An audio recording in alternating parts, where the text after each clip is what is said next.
Luego de que estuviéramos un largo tiempo,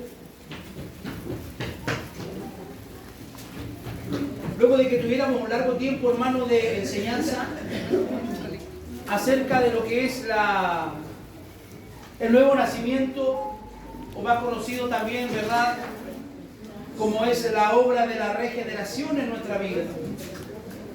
Un largo tiempo estuvimos analizando y viendo esa enseñanza, la cual la abordamos, ¿verdad?, desde la conversación que tiene Nicodemo con Jesús. Un hombre religioso, un hombre que de alguna manera manejaba y conocía todo lo que era el tema en cuanto a la ley del pueblo judío, del pueblo de Israel, pero que se encuentra con una situación absolutamente diferente cuando Jesús le hace ver y le lleva al hecho de que era necesaria la obra de la regeneración o la obra del nuevo nacimiento en su vida. Una vez que nosotros hemos aprendido y hemos estudiado, respondimos muchas preguntas. ¿Por qué es necesario nacer de nuevo? ¿Cómo se nace de nuevo? ¿Cuáles son las obras de nacer de nuevo? ¿Cuáles son los frutos del nacimiento de nuevo? Así que todo eso lo respondimos. Pero ahora de aquí para adelante a nosotros nos queda caminar confiando en que la obra del Señor fue hecha en cada uno de nosotros. Confiando en que la obra de Dios ha sido hecha y que gran parte, por no decir verdad, la mayoría de nuestros hermanos han sentido y han tenido la obra del nuevo nacimiento en su vida. ¿Y ahora qué? Podría preguntarse alguien. ¿Me quedo sentado en el sofá, en el berger de mi casa y no hago absolutamente nada? ¿Me quedo quieto y cómodamente hasta que el Señor aparezca y regrese? ¿O qué es lo que continúa para nosotros? Bueno, la Biblia es clara, y la Biblia, que es la revelación de la palabra de Dios, cómo Dios se ha querido revelar a nosotros para que nosotros de alguna manera tengamos directrices y podamos conducirnos y guiarnos en este caminar, que es un caminar a veces se vuelve tortuoso, que es un caminar que a veces se vuelve incomprensible y que a veces se vuelve duro, como es el caminar a través de la fe. El que diga que en el caminar de la fe todo es color de rosa, le miente, porque las rosas también tienen sus espinas. Aquel que le diga, no, si tú vienes a la iglesia y vas a vivir el evangelio y vas a ser de aquí por adelante todo happy, happy, le mintieron también. Porque la vida, hermanos, de fe es una vida que muchas veces conlleva sacrificio. Es una vida que muchas veces lleva incomprensibilidad, tanto de nuestra parte a los de alguna manera decretos o estatutos de la fe, o muchas veces porque no comprendemos y no logramos entender cómo es que Dios se mueve en las esferas de nuestra vida espiritual. Yo podría decirle a usted, aún adelante, hermano, usted va a ir de victoria en victoria, pero le estaría mintiendo porque más de alguna derrota le va a aparecer en la vida. Y entonces usted va a terminar decepcionándose y diciendo, el pastor dijo que me iba a ir todo bien y me mintió. ¿Qué es lo que tenemos nosotros que entender? Que estamos en un proceso. Dígalo conmigo, estamos en un proceso. Ahora mira el que está a tu lado, un ejercicio práctico, míralo. Él todavía no está listo. Ella todavía no está lista, le falta. Le falta. A algunos nos falta más que otros, pero a todos nos falta. Entonces, es un grave error que se comete al pensar que todos los que estamos dentro de la iglesia somos buenos, o que todos los que estamos dentro de la iglesia de alguna manera ya estamos prácticamente con las alitas para volar para el cielo. No es así. Estamos en medio de un proceso. ¿Cuál proceso se llama? La santificación. Y de eso vamos a estar hablando un par de semanas, de la santificación. Es el proceso que continúa una vez que un cristiano nace de nuevo, una vez que un ser humano se encuentra con el Señor y nace de nuevo. De ahí para adelante comienza un proceso que se llama santificación. Vamos a ver qué dice Primera de Tesalonicenses, capítulo 4, versículo 3. Pues la voluntad de Dios es vuestra santificación que os apartéis de fornicación. ¿Cuál es la voluntad de Dios? No es que usted sea millonario, no es que usted se gane el loto, se gane el quino. La primera prioridad cuando el Señor lo salvó a usted como prioridad, lo primero que Él tiene para usted es la santificación. Es el proceso de santificación. Y cuando nosotros hablamos de la palabra santificación, es una palabra que tiene conexión con la palabra santo. Y santo viene del hebreo kadosh, que significa separado. Kadosh tiene la connotación de separado. Y la idea central en la Biblia hebrea es apartar algo para un propósito especial o apartar algo para un propósito sagrado. Y si algo es sagrado, debe ser protegido para que no sea mal manejado. Y cuando nosotros nos vamos a la Biblia, nos vamos al Antiguo Testamento, vemos que han habido artefactos e implementos que han sido consagrados, apartados solo para el servicio del Señor. Y hemos visto personas que han sido apartadas solamente para el servicio del Señor. Tenemos a Aarón y su linaje que fueron apartados para que puedan desarrollar y trabajar en la obra del sacerdocio. Tenemos a los levitas, que eran los encargados de los utensilios, y ellos también eran consagrados, apartados para el servicio que Dios los había apartado. Entonces, cuando nosotros, hermanos, hablamos de la terminología de santo, no estamos hablando de personas sobrenaturales, ni estamos hablando de personas que posean o tengan una aureola sobre su cabeza. Cuando nosotros hablamos de la terminología santo en la iglesia, estamos hablando de personas que se han apartado. La santidad tiene que ver con apartar. Hemos sido apartados por el Señor. Dios nos ha salvado. ¿Para qué? Para que nosotros comencemos un proceso ahora de santificación. La santidad es el resultado de la santificación. Y es un acto divino mediante el cual Dios nos reclama para sí y nos transforma a la semejanza de Cristo. Él nos reclama para sí. Ahora ya no pertenecemos al diablo. Ya no hacemos las obras del diablo. Si es que hemos reconocido a Cristo como nuestro Salvador, ahora somos propiedad del Señor y Él nos reclama con un celo santo porque somos llamados y consagrados para su servicio. La santidad es la idea de separar una cosa o algo para el uso divino. En la teología cristiana, la santificación es un estado de separación con Dios. Todos los creyentes entran en este estado cuando nacen de Dios. Vaya por favor a 1 Corintios capítulo 1, versículo 30.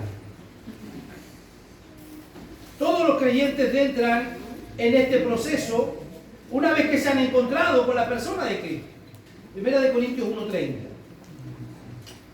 Mas por Él estáis vosotros en Cristo Jesús, el cual nos ha sido hecho por Dios sabiduría, justificación, santificación y redención.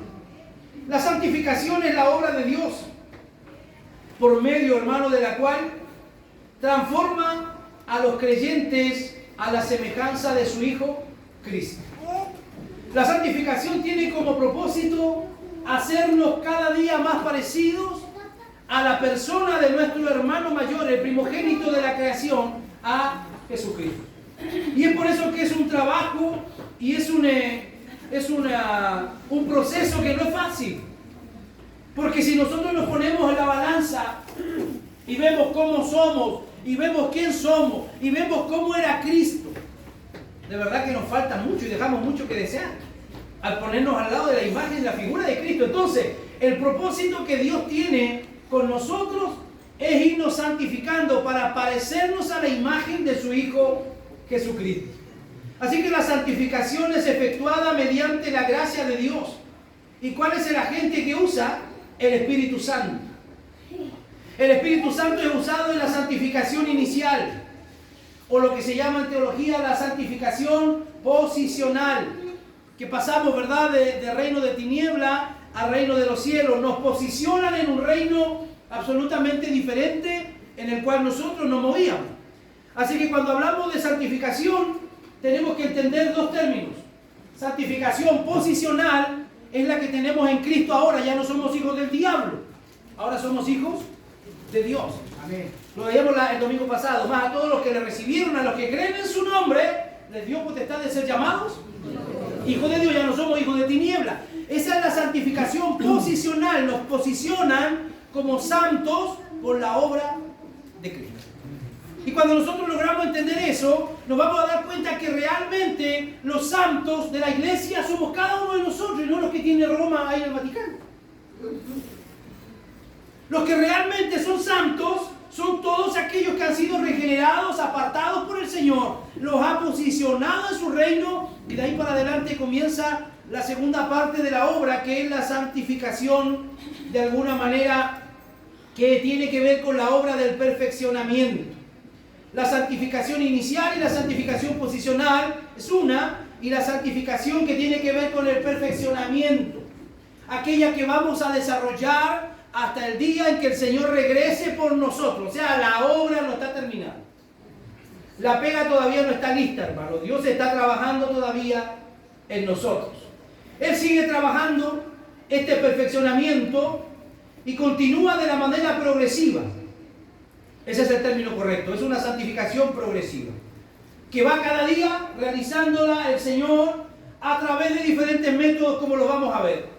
A través de la obra del Espíritu Santo, y a veces también usa métodos de la vida diaria para irnos perfeccionando. Y nosotros podemos tener allí como ejemplo la enseñanza del alfarero. Cómo Dios toma aquel barro, forma una vasija y de pronto la vasija se quiebra. Se quiebra, ¿por qué? Porque habían impurezas en el barro, porque a lo mejor no tenía una buena consistencia, porque a lo mejor la velocidad, la rueda en la que estaba girando el barro no era la correcta. Mire, muchos motivos pueden haber para que la vasija se quiebre, pero el hecho es que Dios toma esa vasija rota y Él viene y la hace una vasija nueva. A veces nosotros nos quebramos en la vida. A veces fracasamos en proyectos, a veces fracasamos en ideas, en trabajos, en situaciones, en relaciones. Muchas veces vamos a fracasar en la vida, pero Dios tiene la obra y la autoridad de levantarnos y poder formarnos en una nueva criatura, mucho mejor que la que se quebró al principio.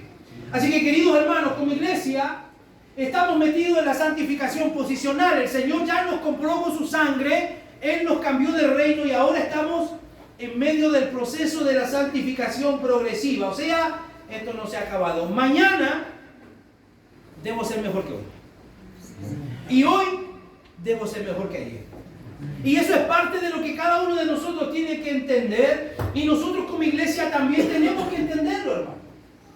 Porque no podemos pretender o no podemos esperar absoluta santidad en la gente de la iglesia. Y en eso hay que tener muchísimo cuidado, hermano, porque hay mucha gente que se desanima y que se desalienta porque a veces ve actitudes en nosotros que no corresponden. Pero la verdad, hermano, es que cada uno de nosotros todavía es imperfecto. Y el hecho de que estamos en esta carne corpórea que tiene que un día ser glorificada y transformada, mientras estemos en esta carne vamos a ser imperfectos y vamos a cometer errores. Así que mira que está a tu lado, dile: tenme paciencia.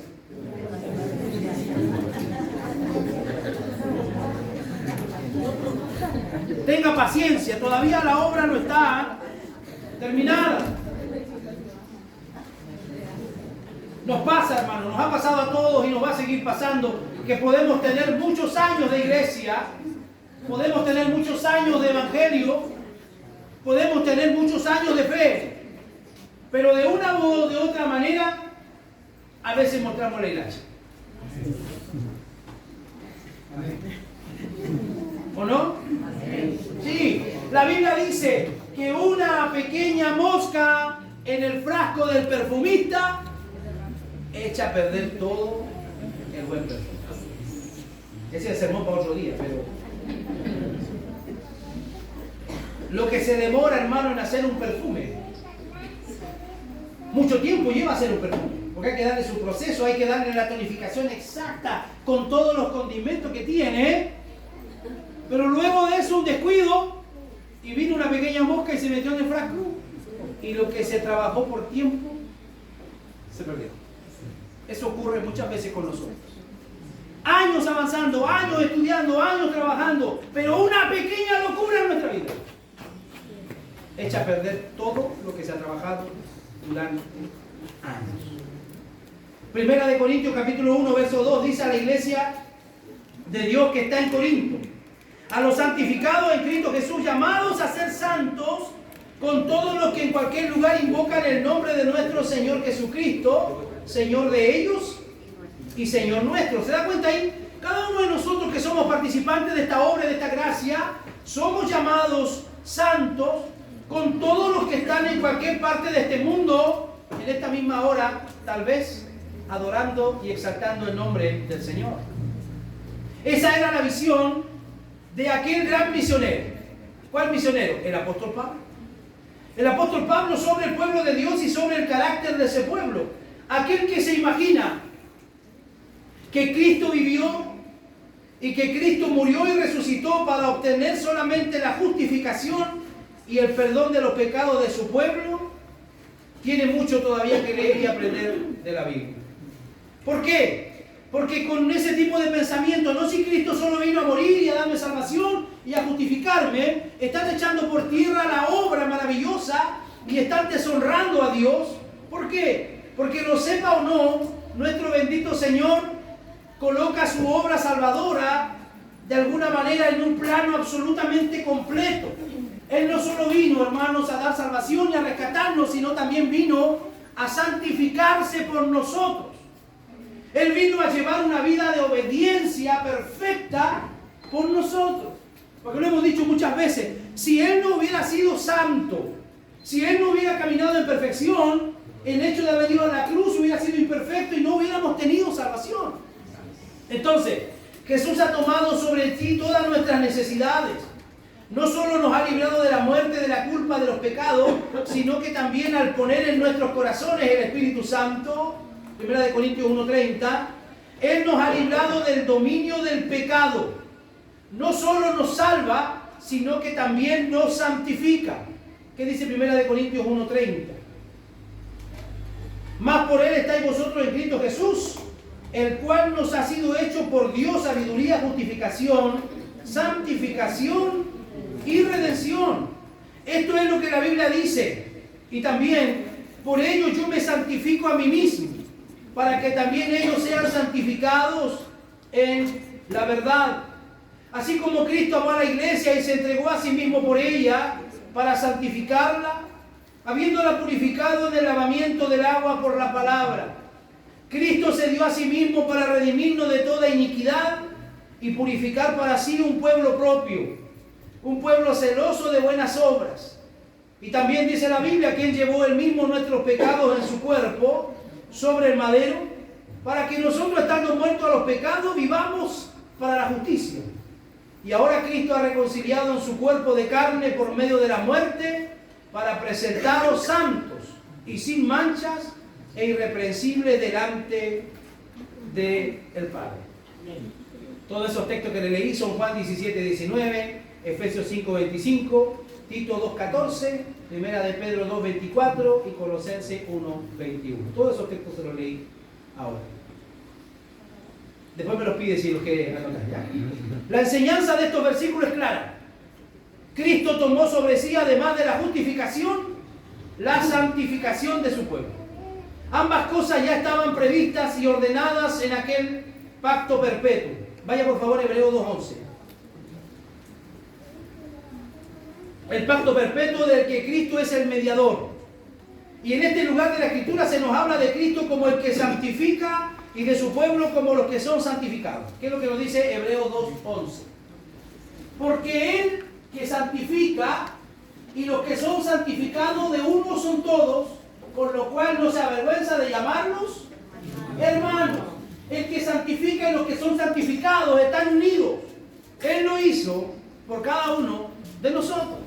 Así que cuando nosotros, hermanos, de alguna manera lleguemos al cielo, no vamos a llegar por nuestro mérito propio, sino que vamos a llegar absolutamente por toda la obra que Cristo hizo por nosotros. Darnos salvación, darnos justificación y darnos también lo que es ejemplo en santificación. ¿Qué es lo que quiere decir la Biblia cuando habla de una persona santificada? Esta pregunta tenemos que decir que la santificación es la obra espiritual, la obra interna que el Señor hace a través del Espíritu Santo en aquel que ha sido llamado para ser un verdadero creyente. El Señor, ¿qué hace? Lo separa de su amor natural al pecado y al mundo. Lo primero que el Señor hace, y eso lo vimos cuando estudiamos la semana anterior, el nuevo nacimiento. Cuando alguien nace de nuevo, ahora toda su percepción de Cristo es diferente. Antes huía de Cristo, antes blasfemaba y negaba a Cristo, pero cuando tiene la salvación, ahora ve a Cristo como lo más precioso de su vida. Ve a Cristo como lo más valioso, que no hay tesoro que se compare al valor que tiene Cristo. Entonces, ¿qué es lo que hace el Señor? Hace que su amor natural por el pecado y al mundo sea puesto en segundo lugar y sea puesto en segundo plano. Y pone de alguna manera un nuevo principio en nuestro corazón. Pone un nuevo principio en el corazón de cada uno de aquellos que han venido al Señor. ¿Y qué es lo que hace con este nuevo principio? Lo hace apto para el desarrollo de una vida que comienza a vivir en devoción. Si el Señor no obra a nosotros a través de la regeneración y el nuevo nacimiento, y si el Señor no sigue obrando a través de la santificación, entonces nuestra vida espiritual sería difícil e imposible que avanzara y que se desarrollara. Para efectuar esta obra, el Espíritu se sirve generalmente, lo hemos enseñado igual antes, cómo actúa el Señor en la vida de las personas a través de la palabra de Dios. A través de la palabra de Dios. Y eso tiene mucho, hermano, que ver con nosotros y tiene mucho que llamarnos la atención. ¿Por qué? Porque la palabra del Señor es la que hace la vida en la iglesia. Es la que hace la obra en los corazones, hermano. No es otra cosa sino la palabra de Dios. Y aunque algunas veces también Dios va a usar las aflicciones. ¿Cuántos aquí en este último tiempo han sido afligidos por Dios? No sabían por dónde y no se esperaban por dónde, pero la aflicción y el problema llegó. No lo vimos venir. No estábamos esperando. Pero sí, esa aflicción se ha manifestado y de alguna manera sirve ¿para qué? Para que seamos santificados. Para que crezcamos. Para que dejamos de ser bebés fluctuantes y para que vayamos madurando en el camino del Señor. Algunas veces las aflicciones y las visitaciones providenciales sin palabras son necesarias, hermano. Es la diferencia entre un niño y una persona madura. El niño vive la vida, se levanta por la mañana, él no se preocupa absolutamente de nada porque todo ya está cubierto por su padre. ¿Quién se lleva los problemas? ¿Quién se lleva las necesidades? ¿Quién se lleva las angustias? ¿Quién se lleva los momentos difíciles? Los padres. ¿Por qué? Porque están en una etapa de la vida donde ellos tienen que hacerse cargo de este tipo de responsabilidad. Bueno, este tipo de experiencias, hermanos, a nosotros nos enseñan que vamos en un camino de perfección. La persona que experimenta esta acción de Cristo a través de su Espíritu es una persona que está en camino de santificación. Así que mira que está a tu lado, dile: no te canses, hermano. No te canses, hermano. Siga soportando, siga enfrentando lo que de alguna manera nos ha tocado. Dios nos enseña por su palabra, pero a veces también permite que nos pasen cosas duras o que nos pasen cosas difíciles. El tema que vamos a tener estas semanas por delante es de una importancia muy profunda. Requiere de limitaciones muy profundas, algunas defensas, claridad y exactitud para despejar la confusión doctrinal que por desgracia abunda tanto hoy día, hermano, en las iglesias y en los cristianos. Para dejar bien sentadas las bases bíblicas sobre el tema, a continuación hay una serie de proposiciones que van a ir guiándonos en el estudio, hermano, de lo que es la santificación. Primero que nada tenemos que entender que la santificación es el resultado de una unión vital con Cristo. No puede haber santificación si no hay una unión vital con Cristo. O sea, si yo soy un cristiano nominal, si yo soy un cristiano que me autodenomino cristiano, pero que Dios no ha hecho una obra radical y profunda en mi vida, entonces no voy a tener esa unión con Cristo y difícilmente el Señor podría obrar en mi vida. Porque sigo siendo el amo, el dueño y el soberano de mi vida. Estoy sentado en el trono de mi corazón y no le he permitido a Dios que Él pueda hacer una obra de salvación en mi vida. Juan 15:5. Esta unión se establece a través de la fe, como lo vimos en el nuevo nacimiento. Solo a través de la fe. Y Juan lo decía, que era lo que vencía al mundo, nuestra fe. Así que, ¿qué es lo que dice Juan, capítulo 15, verso 5? Yo soy la vid, vosotros los pámpanos.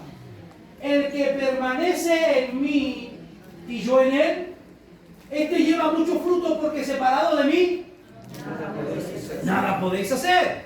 O sea, es virtualmente claro, el que permanece en mí y yo en él, este lleva mucho fruto. No se trata solo de decir, sí, yo amo a Cristo. No se trata solo de decir, yo creo en Cristo. Lo vamos a ver más adelante, los demonios también creen. Y dice la Biblia que ellos tiemblan, son un poquito más temerosos que nosotros. Pero ¿qué es lo que se trata esto? Que nosotros tenemos que llevar fruto. ¿Por qué? Porque estamos en conexión. Es imposible que un pámpano no dé fruto si está pegado o unido a la vid. ¿Cuándo el pámpano no da fruto? Cuando no está en conexión con la vid. Porque la vid es la que le va a provocar la savia. La vid es la que le va a provocar el agua que la va de alguna manera a permitir ayudar el crecimiento y el fruto. Pero si un pámpano está lejos, separado de la vid, es imposible que pueda llevar fruto. Y Jesús da el golpe de gracia y dice, porque separado de mí, nada podéis hacer. ¿Alguno de ustedes tuvo la osadía y la genial idea de separarse alguna vez del Señor? ¿Cómo le fue? Mal, pues hermano. Mal. Hay que tener 2 neuronas nomás para darse cuenta. Que la haga chocar de la mente así. Y usted se va a dar cuenta que lejos de Dios no hay nada. Imagínense que tenemos problemas los que estamos dentro del Evangelio, hermano. ¿Cómo está la pobre gente allá afuera que no tiene esperanza en Dios? Que no tiene esperanza y motivo para vivir. Ellos sí están en una situación caótica. Nosotros hacemos frente. ¿Por qué? Porque estamos en Cristo a través de la fe. El pámpano no lleva fruto. No es una rama viva de la vid ante los ojos de Dios. Una unión con Cristo meramente formal y sin fruto no tiene realidad ni valor absoluto. La fe que no tiene una influencia santificadora en el carácter del creyente no es mejor que el creer en la forma en que lo hacen los demonios. ¿Qué es lo que dice Santiago 2, 17 al 20?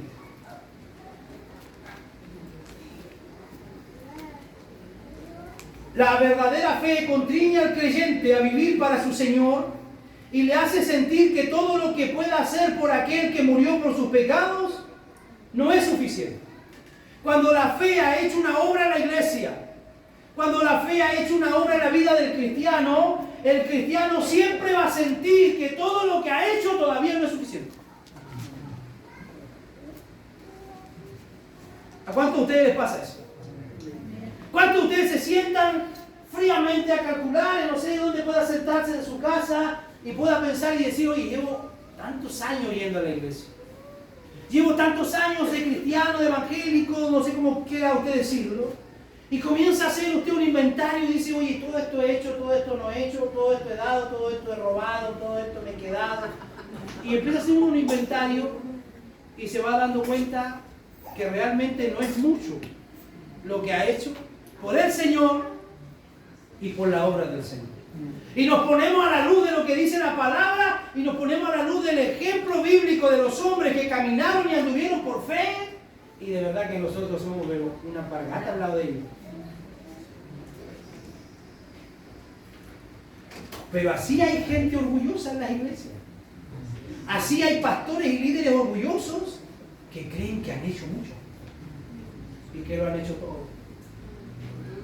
Hasta el último día de nuestra vida, hermano, tenemos que estar al servicio del Señor. Amén. La verdadera fe contriñe al creyente a vivir para su Señor y le hace sentir que todo lo que pueda hacer por aquel que murió por su pecado no es suficiente. Al que mucho se le ha perdonado, dice la Biblia, mucho ama. Y al que ha sido limpiado con su sangre anda en luz. Cualquiera que tiene una esperanza viva y real en Cristo se purifica como Él también es limpio. ¿Qué es lo que nos dice Santiago 2:17? Así también la fe, si no tiene obras, es muerta en sí misma. Pero alguno dirá, tú tienes fe y yo tengo obras. Muéstrame tu fe sin tus obras y yo te mostraré mi fe por mis obras. Ahí hay una dicotomía de palabras y algunos han dado de cabezazo diciendo que es necesaria la obra para la salvación. No, el apóstol no está diciendo eso allí. Lo que allí se está diciendo es que las obras son el fruto de la fe y de la salvación. Amén. Usted me puede decir a mí, pastor, yo soy pero estoy inflado así en fe, como una paloma, mi pecho lleno de fe.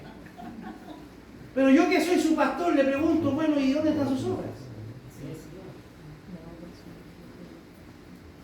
Entonces la fe es buena, pero la fe te va a dar como resultado que tú realices obras. Porque dice el apóstol ahí que si no realiza las obras, en vano es tu fe. ¿Se entendió? Amén. La fe que nosotros manifestamos, decimos y proclamamos y de alguna manera la declaramos, tiene que ir acompañada con obras, porque si no es una fe buena. No le estoy mandando que de aquí para adelante usted se ponga fariseo y empiece a querer andar haciendo obras. No, no es así. Pero si Dios le pone a alguien al frente y lo pone ahí para que usted lo ayude y usted no lo ayuda, ¿de qué le sirve la fe? ¿De qué le sirve la fe? De nada. A eso se refiere. Así también la fe, si no tiene obra, es muerta. Pero algunos te dirán, tú tienes fe, yo tengo obras, muéstrame tu fe sin tus obras, yo te mostraré mi fe por mis obras. Decía un filósofo, tus obras me hablan tan fuerte que no me dejan oír tus palabras. ¿Qué cree usted que la sociedad necesita? ¿Qué cree usted que la gente necesita? ¿Sermones? ¿Buenos predicadores necesita la sociedad? No, nos necesita a nosotros más que sermoneándolo, dándole ejemplo. Más que sermoneando, dándole ejemplo. Mire, así es como se debe vivir la vida. Así es como se debe criar a los hijos.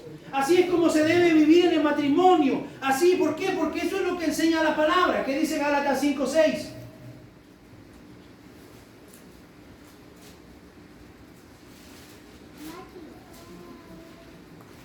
Gálatas 5, verso 6. Porque en Cristo Jesús ni la circuncisión vale algo, ni la incircuncisión, sino la fe que obra por el amor. La fe que obra por el amor.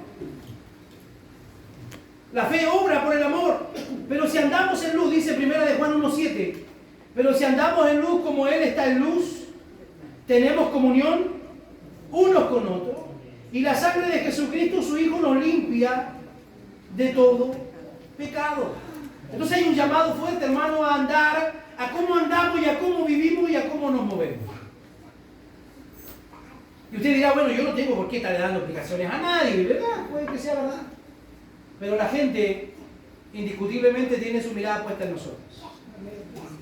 La familia, ¿sí o no? Que usted comete un error y se lo publican en el diario con letra roja al tiro. Ellos pueden hacer lo que quieran, ellos pueden decir, hacer, pero lo ven a usted haciendo una pequeña cosa y enseguida lo lapidan y lo crucifican. ¿Por qué? Porque ellos piensan y saben que si nosotros estamos en luz, tenemos que andar en luz y debemos tener comunión unos con otros. Porque la sangre de Jesucristo, su Hijo, nos limpia de todo pecado. Cuando hablamos de comunión, hablamos de ese amor que a nosotros nos hace aferrar, tener algo en común. Eso viene de la palabra común en unión.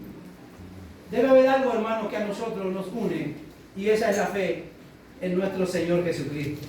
Y todo aquel que tiene esta esperanza en Él, se purifica a sí mismo, así como Él es puro. Así que el llamado para parecernos cada día más al Señor, purificarnos, santificarnos, apartarnos. Y cuando yo hablo de apartarnos, no estoy hablando de que nos vamos a meter dentro de una burbuja. No le estoy diciendo que vamos a hacer una población o un condominio solo para cristianos, porque esa no es la intención del Señor. El Señor dijo, ustedes están en el mundo, pero no son del mundo. Ustedes están allí, pero no son de ellos. Gracias, hermano. Ustedes están en el mundo, pero no son del mundo. Hay una diferencia. Y la solución no es que el Señor nos saque del mundo, sino que nos preserve y nos guarde del mal. Segundo, la santificación es el resultado y la consecuencia inseparable del nuevo nacimiento.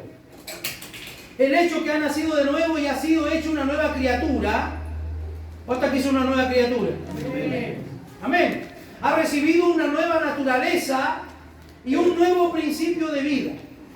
Antes amaba el pecado, ahora le carga el pecado, aborrece el pecado. Y cuando peca, sufre, llora, porque dijo que no lo iba a hacer más y lo está haciendo. Esa es una muestra clara de que alguien ha nacido de nuevo. La persona que pretende haber sido regenerada y que sin embargo vive una vida mundana y de pecado, se engaña a sí mismo. Y la Escritura descarta el concepto de regeneración. Claramente nos dice San Juan que el que ha nacido de Dios no practica el pecado. Vamos a ir por favor a 1 de Juan 2:29.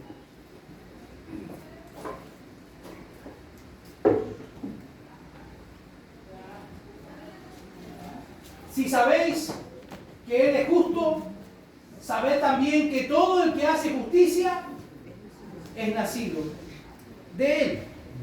Es nacido de Él. El capítulo 3, verso 9, hermana, por favor.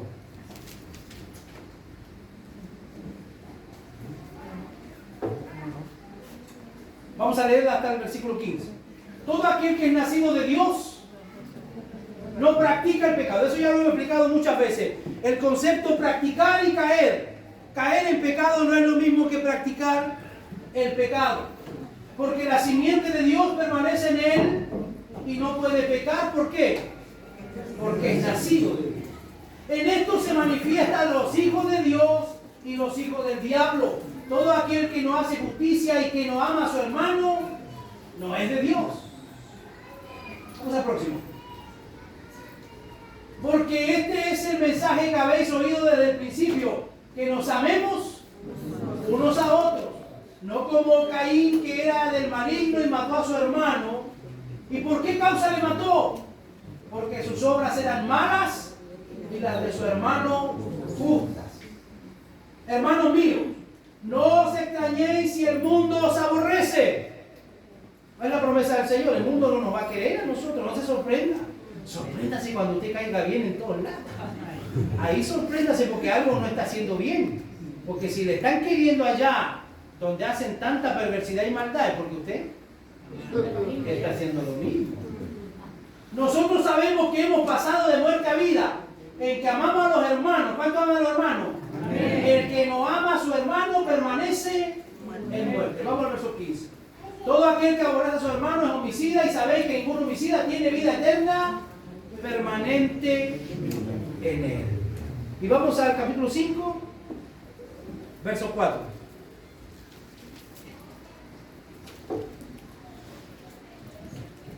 Porque todo lo que es nacido de Dios vence al mundo, y esta es la victoria que ha vencido al mundo, nuestra fe. En otras palabras, queridos hermanos, si no hay santificación, no hay regeneración. Y si no se vive una vida santa, no hay un nuevo nacimiento. Quizás para muchas mentes estas palabras a veces suenan duras, pero lo sean o no, lo cierto es que constituyen la simple verdad de la Biblia. Se nos dice en la Escritura que el que ha nacido de Dios no practica el pecado, porque la simiente de Dios permanece en él y no puede pecar porque ha nacido de lo de Dios. Es un juego de palabras a veces, hermano, pero cuando usted lo analiza en la práctica, si alguna vez o si usted mañana se encuentra en una situación complicada y tiene que mentir, por A, B o C motivo tiene que mentir mañana, y usted se siente podrido por dentro. Amén. Porque usted ha dicho en la iglesia, ha orado, que no va a volver a mentir. Y se encuentra que está fallando, y se encuentra que de alguna manera no está siendo capaz de cumplir lo que ha prometido, es porque el Señor ha hecho una obra en su vida y usted no puede vivir practicando el pecado. Ahora, si usted es un mentiroso empedernido y que se cree su propia mentira, entonces usted no ha nacido de nuevo. Alcanzamos un punto más. La santificación constituye la única evidencia cierta de que el Espíritu mora en el creyente. ¿Cuánto dan gracia al Espíritu Santo?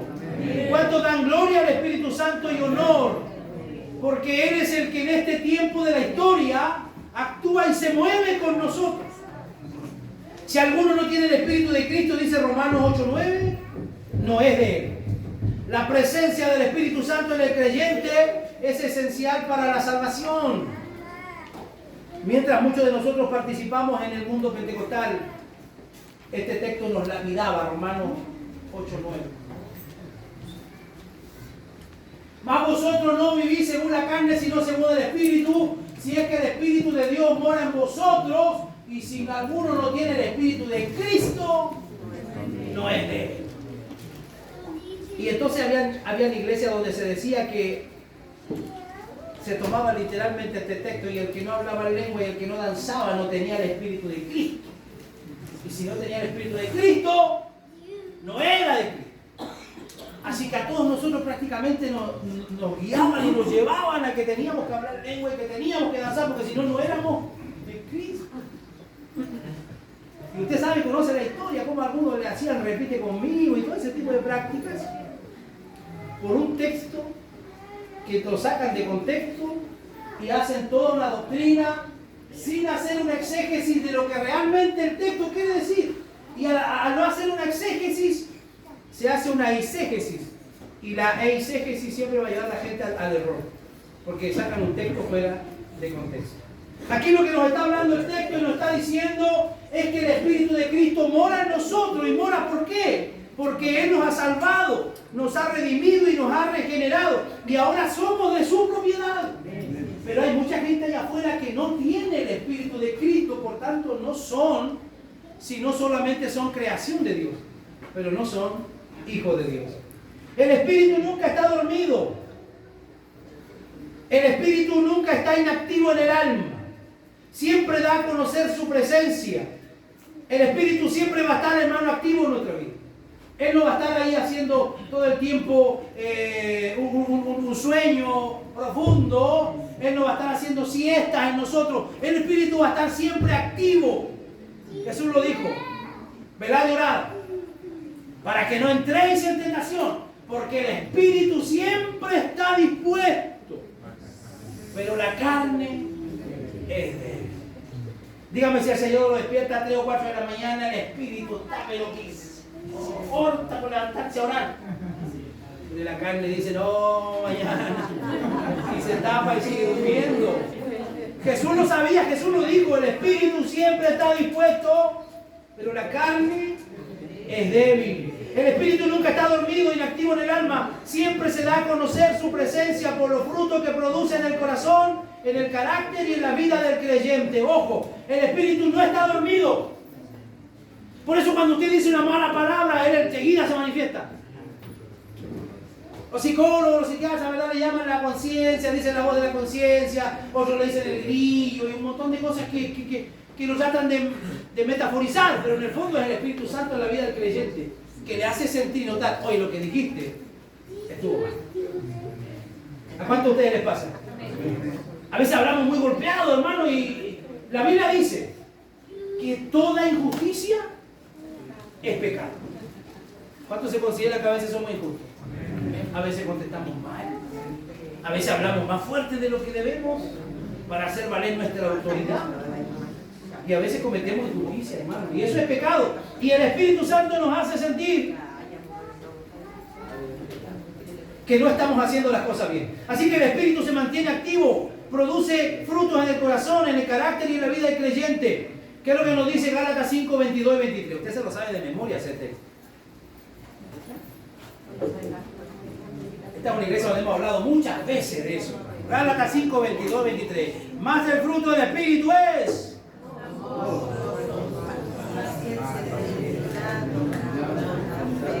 A ver, vamos. Esta fila. Más el fruto del Espíritu: amor, gozo, paz, paciencia, benignidad, bondad, fe, mansedumbre,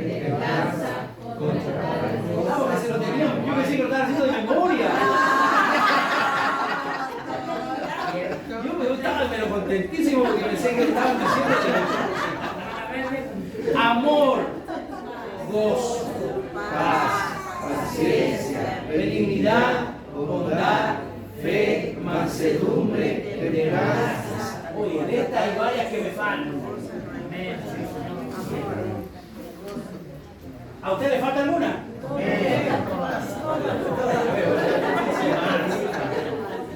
Amor, todas hay unas cuantas más, ¿verdad? Amor, gozo, paz, paciencia, eso lo produce y lo provoca el Espíritu en nuestra vida. Él no está inactivo, Él está siempre trabajando en nosotros. Allí donde se encuentran estas cosas, allí está el Espíritu, pero allí donde no se ven estas cosas, es señal segura de la muerte espiritual delante de Dios. O sea, si no vemos en nosotros amor, gozo, paz, paciencia, benignidad, bondad, fe, mansedumbre, templanza, entonces estamos dando evidencia de que no hay una obra realmente regeneradora del Señor. Había un misionero que fue a una pequeña tribu en la India y él comenzó a hablar del Evangelio y comenzó a hablar del amor y comenzó a hablar del servicio, y de pronto un negrito de la tribu se para y va donde el ayudante de este predicador y le pregunta: amigo, ¿de verdad él hace todo lo que dice? Y entonces el criado del amigo le dice: sí, de verdad él hace todo lo que dice. Entonces me voy a sentar a escucharlo, dijo el negrito. Porque muchas veces los predicadores dicen, pero no hacen lo que dicen. Y ahí la palabra pierde autoridad. Porque él la está predicando. Porque a veces da ganas de no escucharlo. Pero uno lo hace, ¿por qué? Por respeto a la palabra del Señor. Amén.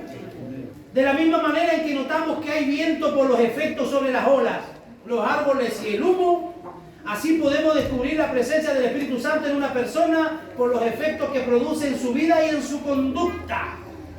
La gente del sur se para en la puerta en la mañana y mira hacia allá y dice: hoy va a llover. Tienen muchas técnicas los suyos.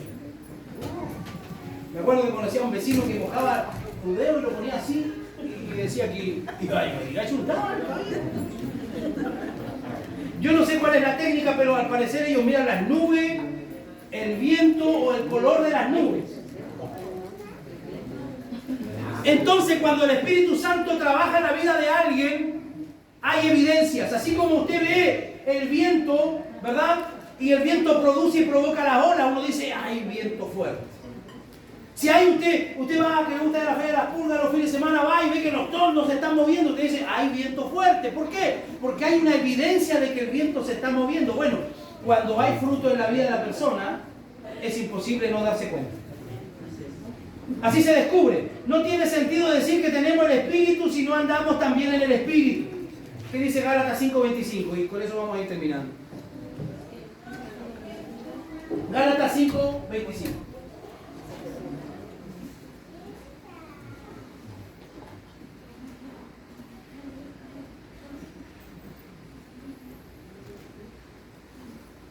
Si vivimos por el Espíritu, andemos también por el Espíritu. Podemos estar bien seguros de que aquellos que no viven santamente no viven según el Espíritu. Porque la santificación es el sello que el Espíritu Santo imprime en los creyentes. Romanos 8:14. Porque todos los que son guiados por el Espíritu de Dios, estos son hijos de Dios. Déjese guiar, hermano, por el Espíritu Santo. Porque Él le va a llevar a dar frutos, le va a llevar a dar evidencia, le va a llevar a ser una mejor persona y un mejor cristiano. Él le va a estar de alguna manera golpeando, llamando a la conciencia cuando nosotros actuamos mal, cuando nosotros estamos siendo tentados, cuando estamos a punto de pecar. Él va a estar allí, el Espíritu Santo, porque para eso fue puesto a nuestro lado. El Señor dijo: hoy enviaré a vosotros al Espíritu Santo y me seréis testigos. También dijo: recibiréis poder cuando haya venido sobre vosotros el Espíritu Santo. Como Paracleto, y Paracleto tiene la connotación de una ayuda, de alguien que ha sido enviado para prestarnos ayuda en los momentos de necesidad. Oremos al Señor, vamos a quedar hasta aquí hoy.